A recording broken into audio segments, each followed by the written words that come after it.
Hello all. For the past 2 months or so, I have been building a game for both my dad and myself. I have been so excited about this. My friends have been hearing about it nonstop as I'm just so hyped about the world, the characters, factions, just all of the intricacies that have been involved with creating this. But I should come clean first. This isn't an original game. This is me using mods for a pre-existing game in order to make something new. But all of the ideas and the world and the characters, leaders, factions, etc. are all my original ideas. So even though it is using assets from other games, it's still just going to be so exciting to see how it all plays out. And I'm pretty hyped about it. But what is this original game that you're asking about? Well, for that, I'm going to need to take you down a little bit of a history lesson. And we're going to have to talk about Age of Wonders Shadow Magic, and of course, its predecessor, Age of Wonders 2, The Wizard's Throne. The Wizard's Throne follows the story of Merlin, an exiled human wizard who, along with his people, are trying to find a new home in the midst of the world unraveling as wizards just fight amongst each other. However, Merlin nearly dies as dragons attack his airship, and he nearly drowns in the ocean until he is pulled aside by the wizard Gabriel.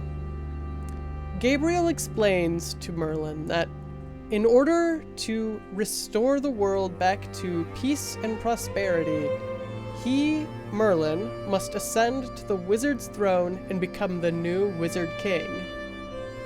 The campaigns reflect this as you master each of the elements, befriend new people in order to make allies for the humans, and fight against each of the rival wizards that have plotted against the Circle of Evermore. In the end, you hold all 6 elements in the palm of your hand as you go to fight a past reincarnation of a wizard king, and try to stop them before they can annihilate all of humankind and anyone who stands along with them. In the end, you are victorious, and you ascend to the wizard's throne to do exactly as Gabriel proclaimed: restore the Age of Wonders. In the sequel game, Shadow Magic, it takes place not too far after the events of the Wizard's Throne. A new alien race, known as the Shadow Demons, have breached into the world, terrorizing everyone and causing a panic. Merlin goes to try and fight these creatures, but ends up being trapped in the Shadow World with Terran, a bright little sprite, as his only guide and way of communication to the outside world. Meanwhile, a priest named Phoebus uncovers the fact that some rogue wizards had made deals with the Shadow Demons and had allowed them to come into the world. So he rallied up all of the humans and had them go out to fight any rogue wizards who do not comply with his teachings. In the campaigns, you play as several wizards that Merlin contacts in order to bring a sense of peace and freedom to a world rife with terror and tyranny. In the end, Merlin is able to break free from the shackles of the Shadow World, and along with all of the allies, the people that you played as previously, you go to fight the hive mind of the shadow demons, the All-Devourer. After a grueling battle, you end up victorious, and the world is restored to normal as everyone begins to soothe them back into peace. Meanwhile, Merlin steps down from being a wizard king, declaring that the age of magic will quietly end, and the age of humans will now truly begin.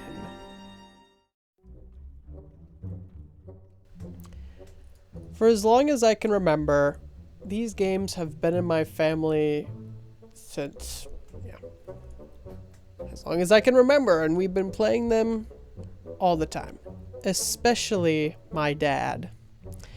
And it honestly makes sense.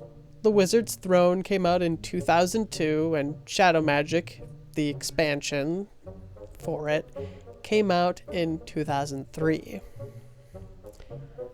And my dad loved them. Every Saturday, or whenever he was free from work, he would sit down at his computer and just play them non-stop. And I'd always watch transfixed. It was so cool to just see all the things and see how he would turn impossible odds into his favor. It was the coolest thing ever.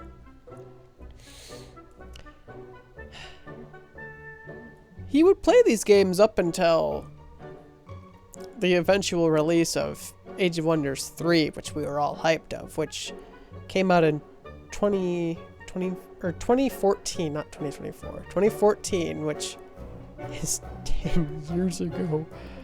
Oh god, I'm old. Oh no. God, I can't believe it's been that long. Oh man. But yeah, we eventually switched over to Age of Wonders 3 and played that for a while, but recently I've been seeing him play Shadow Magic every so often. His name will pop up on my Steam account. And why not? It's a game that really brought him and his sons together to just explore new fantasy worlds and build up armies, make a fantastical empire to stand the test of time as you just fought epic battles and cast awesome spells. It's just a fun game. Even with its age, I mean, I'm having fun replaying it.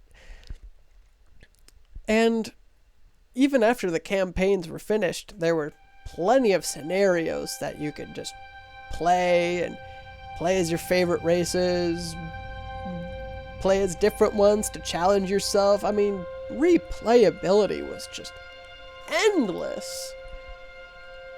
But eventually the scenarios would end. I mean, it was a disc. They only had a certain amount of scenarios you could play, and eventually all of that would end. But these games had another trick up their sleeves: the scenario editor. In this, you could build your own scenarios. Just anything you wanted. Place down some stuff, place down some cities, place down wizards, maybe even make some of your own based with the models that were given, and you could just soar with it. It was so cool. I remember my brother Kyle in the Wizard's Throne. He made a scenario based off of Lord of the Rings, and he used the Lord of the Rings Risk board game to plot out the map, and then just placed the various wizards, and that game was so fun. It was so creative and just awesome. In Shadow Magic, my brother Kyrick, he created a game based off of this world that he had imagined for writing, and he wanted to give it some kind of fruition, so he built a game around it. And I mean, we all played it. It was crazy. It was long, but it was cool. He also ended up building another game, another scenario, based off of a board game called Dark Emperor, which came out around 1985. And basically, the board game itself, you played as either the Dark Emperor, intent on conquering the world, or you played as the Empire, the Kingdom of Loslan, and you wanted to prevent the Dark Emperor by basically getting people to side along with you and fight against this terror that appeared. And that was really cool. It was very inventive. You could play as either the Dark Emperor or the Empire, no one else, even though there were other wizards, and it was so fascinating to just see it work out.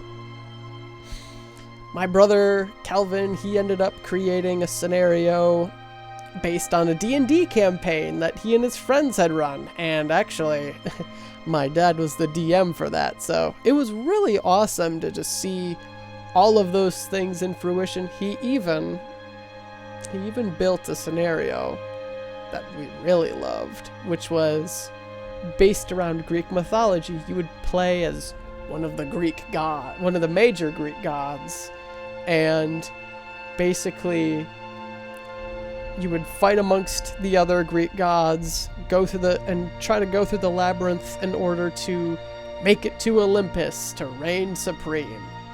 And this scenario editor just provided such new scenarios for us to do, because my dad's not tech savvy.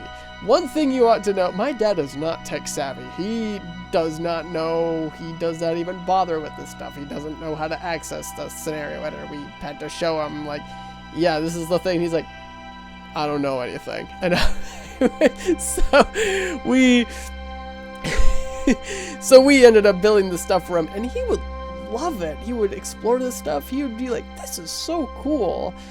And it just allowed us to do something for him, give stuff to him, and for ourselves for that matter, and for the rest of the brothers, in order to just play around with and just have fun. But as freeing and awesome as this was, it still was very limiting to our very overeager imaginations. That's when a family friend introduced us to the world of modding. When I was a child, we would take a trip to Missouri every single summer or so to visit some friends of my parents. They had some kids that were relatively the age of my brothers, but I, being a wee youngster, didn't get as close with them as the others. However, their middle child was very much into shadow magic as well. So my dad, my brothers, they would all play shadow magic together sometimes. But this friend had something that we did not. Access to mods. He ended up building some scenarios that they all would play, and my goodness, it was magic. The first of these scenarios, of which I can remember, was titled The Helm of the Werelock. Basically, this is what happened. There was this demonic creature named the Werelock, which had lost its helmet and wanted it back. If you managed to retrieve this helmet, then you would win. And retrieve the helmet and bring it back to them, then you would win. That's it. But alternatively, you could also just kill your opponents as well. These people, in this one, my dad and my brother Kyle ended up being a team, and my brother Kyrick, the family friend, ended up being the other team. they started with an outpost surrounded by some walls in the midst of a mountain with a mountain pass to confront. I believe the mountain pass was also cut off by some people. And it was just awesome to see them explore and see all of the twisted events that the family friend had put into this scenario. It was so magical to just see it all unfold. And we were all blown away by just how cool everything looked. But while they played this one once, there was another scenario which we all remember very fondly. While I don't remember the exact name of it, I believe it was something like the blood crystals of like, insert a long name here. I don't remember. I do remember the impact it had. In the general concept as well. Basically, it was this. There were 4 players, human players, and you were all on a team, and your goal was to basically destroy a portal that was in the center of the map. This portal would be spawning monsters that were hell-bent on killing you, and if you didn't destroy the portal first, they would overrun and destroy. This was super cool, and the people who ended up playing were my dad, Kyrick, my brother Kelvin, and the family friend. And when they all booted in, excited to like play this game, and a message declaring another player's death appeared onto their screen. This set the tone beautifully. Immediately, from the moment they stepped in, they immediately knew the urgency of, we gotta get to the middle because something is coming for us. And if we don't stop it, it will destroy us. Even though this player was a CPU, the computer processing unit, basically a computer controlled player, no one would be able to control it, it was still just awesome. And I just remember the feeling they were all just shocked to suddenly see that. And they would have to race the middle, protect these crystals, and eventually build up an army good enough to go at the middle, because the portal would spawn defenses in order to stop your progress. It was so cool, and there was a lot of like neutral factions that you could recruit in order to help build up your forces faster. I mean, there were like demons and giants, like dragons, centaurs. It was so cool. And I just remember them having such a blast playing it, exploring the world, doing these quests for these factions to get them to join you, and like uncovering all of these crazy creatures that he made. Like there were like metal scorpions and like shadowy monsters, and just like, oh man, it was awesome. But like they did eventually win. Like they made it to the middle and destroy the portal, and they ended up loving that scenario so much. I think they even played it like the next summer they went. And after that, the family friend, he ended up giving all of the assets that he used, what we labeled the patch, the mods. He gave that to my brother Kyrick, and our scenario building frenzy was renewed once again now that we had these new things that we could use. It made scenario building so much better. Before we delved into actual scenario building, we decided to play some of the scenarios and familiarize ourselves with the units that were already given in the new patch. One of these scenarios that we ended up playing was one called Secrets of Marlenia, which was by the community, which is a scenario made by community member The Knoll. It basically, you could play as one of 6 leaders, and the scenario just was so huge. Like, there were so many secrets you could uncover. There were so many events that were just jam-packed into this thing. Events, basically, they're things that you can code to happen when you reach certain tiles, or hexes as they are in the game. Like, this scenario, one that I remember very fondly because it was just so terrifying.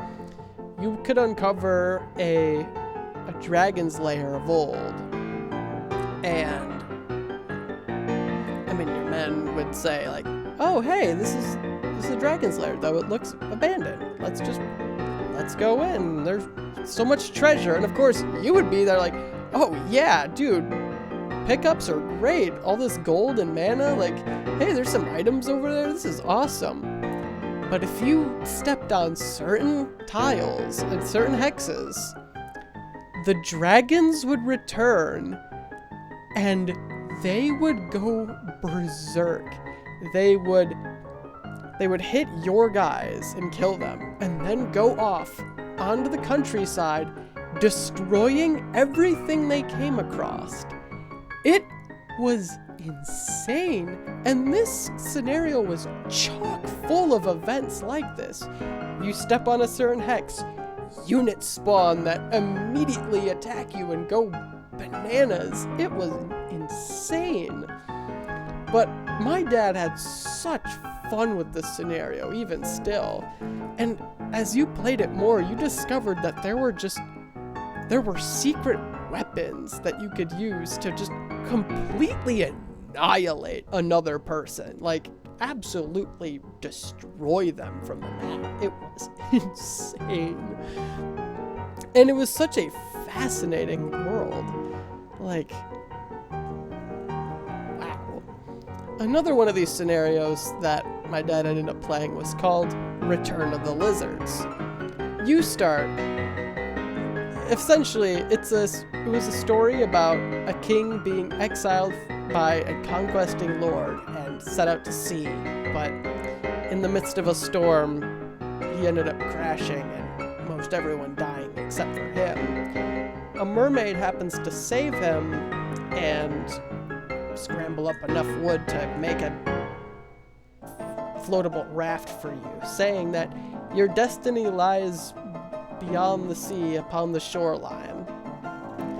As you get closer and realize there's these lizard folk there, led by Prince Shanka, who says that they need your help because while they are strong, they are not adept with magic as you are, and they wish you to lead them into a new golden age for the lizards.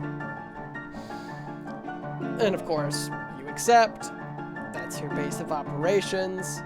But then you are stuck between the Empire, like the Lyrian Kingdom, which is coming into your jungles, and eventually on turn 40, that conquesting lord shows up where you once started on the shores, and now you're being crushed between 2 opposing powers.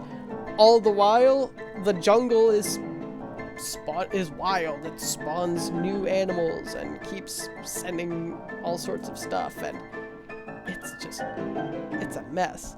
And if that sounds very hard, believe me, it is.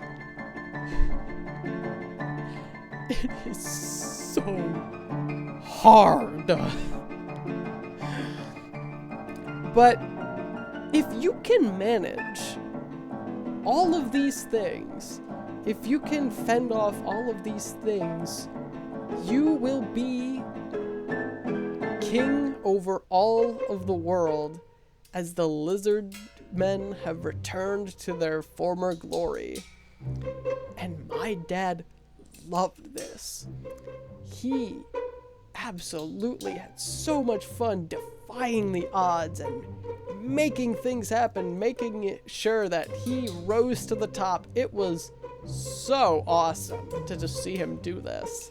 And honestly inspiring, honestly.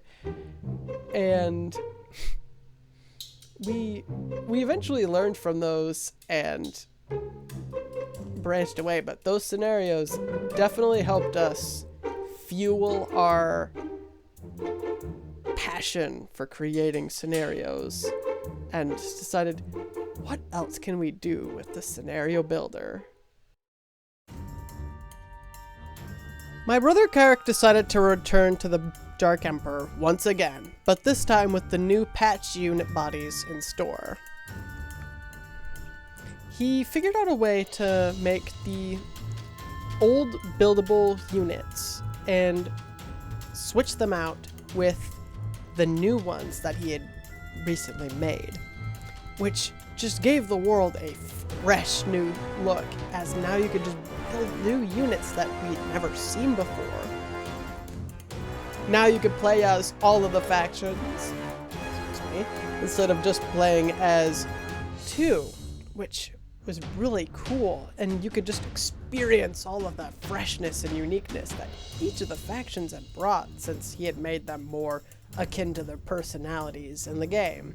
Like, some of them were more horse people, and others were more like gruff, tough warriors, and the others were like angels, basically. It was super awesome. And when my dad jumped in, and we all just saw it for the first time, we were all just amazed. We were like, what new units were out there? What new things could possibly be? Like, what is this? What is the dragon? What does the sludge look like? What does the snake look like? This is so cool. And that was just awesome.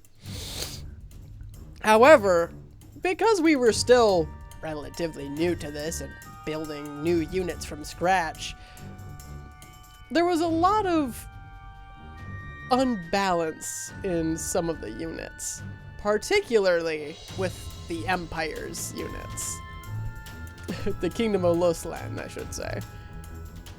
A lot of their units, at least a lot of the ones that you would see, had the ability Double Strike, which, as the name implies, allows you to hit twice instead of once. Every time you get 3 hits and you hit once, but this allowed you to do 2 attacks instead of just the 1.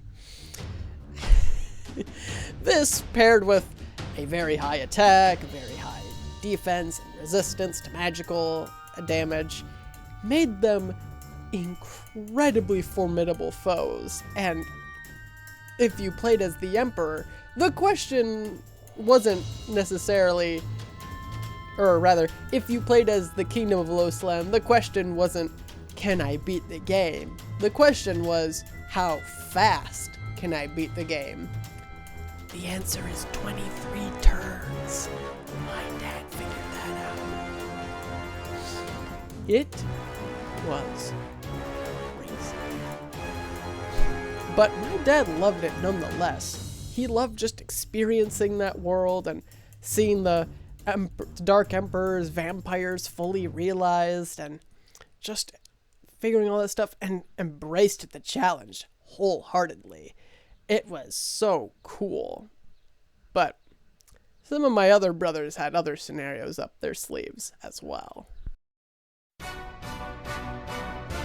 My brother Kyle, when he got a hold of the patch on his computer, decided not to make any new units, but rather utilize the units that were already given with the patch. He decided to create a scenario based off of the fantasy board war game, there we go, Swords and Sorcery, Quest and Conquest in the Age of Magic. This board game, which came out in 1978, featured 6 kingdoms going about their stuff. going about their ways and sometimes conquesting with each other, going on various quests, just trying to expand, basically. Well, I don't know too much about the game itself. It has been like 10 plus years, apparently. I do remember making one unit in that myself. I had ended up getting into the scenario editor and making a unit myself. And my brother Kyle ended up using said unit because I found it fascinating. And that was a little taste of skills that I would need much later, that we'll get to later. But my dad still loved the swords and sorcery scenario very much and would play it often when my brother Kyle was around. My brother Kelvin got a hold of the patch and decided he was going to build something entirely new. Not based off of any board games that I know of. Not based off of any kind of pre-existing world. He decided to create something entirely new. You would play as one of 6 mages. The scenario was titled The 7 Mages, and you would play as one of 6 mages. Fire, ice, sky, earth, nature, or metal. And try to conquest with your allies to defeat your opposites, as well as the rising empire that was branching out from the middle. This scenario was really cool because he had utilized so many races that were in-game, so many new unit bodies. He even had like an interesting system where there was the main race that you would play, and then there was an additive race on the side that didn't have quite as many units, but they were all themed around the particular wizard's element. But this game also had a bit of a catch. I'll give an example. If you played as the Ice Wizard, for example, you would be allied with the Sky and the Nature one. If you played as the Fire, you would be allied with the Metal and the Earth one. And that would still be the same if you played any of the others. The alliances would still be the same. But if you played as the Ice Wizard, for example, we'll use that as an example, you would have the Fire Wizard on your left. You would have the Metal Wizard on your right. Your allies would be far from you.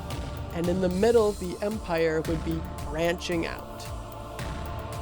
You would be pressured by enemy forces on all sides. And this was the case for each of the wizards. You couldn't play as the Emperor in this one. You had to pick one of the 6. It was incredibly hard. Having to fend off each player's forces. You'd be attacked from one side, and then another opposing force would appear on the horizon from the other side. Meanwhile, the Empire's got massive armies showing up with really tough units. It was insane. The Empire also was the only group that only had the one singular main race instead of having an additive one along the side, which was also pretty fascinating. But man, it definitely provided some crazy battles for you to just engage in and fight against, because all of these units, I mean, they were better balanced than the ones of Dark Emperor, but they would still be really tough and they'd be pretty dangerous. And my dad just thrived in the challenge. He absolutely loved playing this scenario and figuring out how to best these people as he goes after these people, and these people attack him from the side, and this is like, oh man, he had a blast doing that. And he'd always come out on top. Like, it was always shocking, but he always managed to figure it out and come out on top. He's a brilliant person with that. But it was just such a cool scenario. And I finally learned how they were able to, like, change the buildable units from the game's original ones to the ones that they had made. And with all of these tools in mind, I decided to give a crack at it myself, to make scenarios of my own for Dad to play. While my fourth oldest brother and I had attempted to create some scenarios based off of titles of music in the game, none of these had ever really come into fruition. It did give me some experience building some maps in the scenario editor, though. With this, and the viewing of the previous scenarios I have mentioned, I decided to create my own little group of scenarios, which I was titling The Rise of Evil.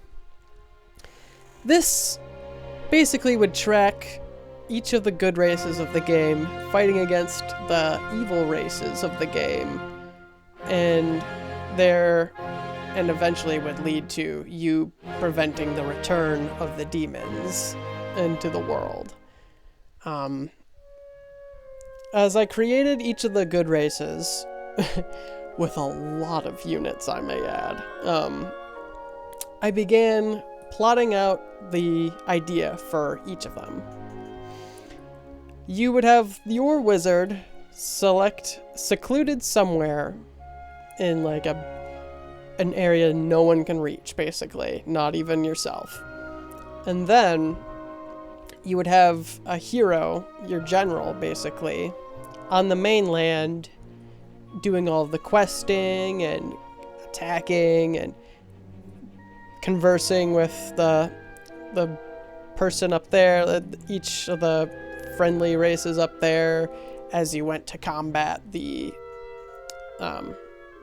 evil races, basically, in each of the scenarios. And then as I was like, oh yeah, and then we can have a couple neutral ones, the lizard folk and then the human kingdom as well, and they're warring, and the human kingdom would be corrupted by a priestess who had infiltrated, but it was all to distract from the eventual return of the demons, basically, which would be the final scenario, everyone banding together to fight back against the demons which were coming out of this portal, as in a mentioned before scenario. However, as I was creating this, a few things stood in my way, a few obstacles arose. First was this weird glitch that no matter how often I spammed the save button, all of the units that I had, or unit bodies that I had selected for units, just all the progress I made was gone. And I kept like trying to figure it out and work through it, and it just didn't happen. And so that was kind of frustrating. It was very frustrating. However, the other bigger thing that threw a wrench into my plans was the eventual release of Age of Wonders 3. When that came out, we abandoned Age of Wonders 2 and Age of Wonders Shadow Magic because now there was a shiny new thing and we were all so excited to play it. And I mean, we played it for so long. Like, we all were obsessed with it, even my dad. And so the Rise of Evil went to unfinished project hell to rot forever and ever. Though I still had fond memories of it every so often as I went to sleep or was reminiscing in a sunset, as it were. Cut to a couple of months ago. Cut to, or rather, I should be more specific, the middle of June. My brothers and I are chatting. They're telling me about Age of Wonders 4, which had released recently, and their experiences with it, and I was just asking them various questions like, hey, how is it? How are you guys enjoying it? And I had known some stuff about it. I read some reviews about it. It didn't seem like the kind of game I'd be interested in. Plus, I didn't know if I'd really have the time for it. And they were just telling me, like, yeah, no, I mean, it's pretty fun. There's some really fun things you can do, but overall, you find exactly what you need to do to, like, build up, like, the best possible race you can, or best possible transformation you can, and then all of the others are kind of useless, which was something I was a little afraid of, and exactly what reviews had said. And so I asked them, like, hey, does it have like a scenario editor, builder kind of thing? And they're like, I don't really think so. It doesn't seem to it, but I don't know if it would be that great anyways. And I was like, man, bummer. And then I just started reminiscing about old times, about how the scenario editor of Shadow Magic and Age of Wonders 2 was just so awesome. And like how those games in general, like all the units were unique and each of the races was really fun to play, and they just provided such variety without being too overly complex or weird, and some of them just being absolutely worthless and left behind in the dust. It was a really awesome game with a lot of heart and passion went into it. So I just remember ranting, and they were nodding. They were like, yeah, no, I mean, I do remember those days as well. And as I was talking about it and ranting on, especially about how in the scenario editor you could just make your own units, like with the mods especially, you could make your own, and that just added to more variety. I remembered The Rise of Evil, that scenario that I had abandoned all those years ago, I guess over a decade ago. And I just remember, because I still had it on my computer, and I was like, I wonder if this is still able to work. And so I decided to test it out. I booted it up on my computer, changed some things up to see if it would stick, and then exited out to see if that weird glitch would affect it again. And thankfully, it didn't. All of my changes stuck. Fast forward to now. With all of the knowledge I had had from writing and world building and all this stuff, I have been ceaselessly building up an entirely new world with new realized factions. Instead of just the 12 races, I'm using all 15. There are only 15. Yes, all 15, with all new leaders, all new wizards, new portraits, new bodies, new hero ideas, the whole works.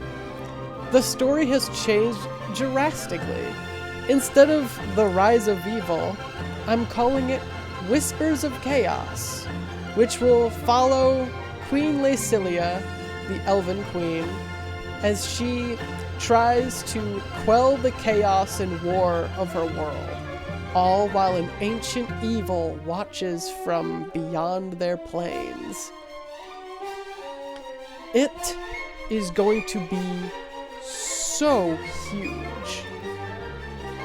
I've just uncovered many more units, and I can't wait to delve into it. It's gonna be so awesome. I've just had so much fun world building and crafting up scenario ideas, like, oh, what if we did this with these? Oh, what if you had to choose between these people? Oh, this would be so cool. And not only do I have ideas for a main campaign for my dad to play through, I have ideas for scenarios that he can pick up with these exact units so that he can just continue playing. It'll be its own fully fledged kind of game, and I am beyond thrilled to get it into his hands and also just to play it myself. I have put so much work into this. It is so fun. And I'm just ecstatic. I can't wait to tell you all more about it and take you all on a journey, because I plan to document the whole thing, or at least a lot of it. I mean, I've already completed a lot of the stuff. I've completed most of the factions along with their stuff. I'll just have to do recaps of that. But I'm so excited to take you all along on this journey of building something new, and not just for myself, but for my dad, and basically carry on an age-old tradition for my family of making scenarios for all of us to play. So strap in. We got a whole new world to visit.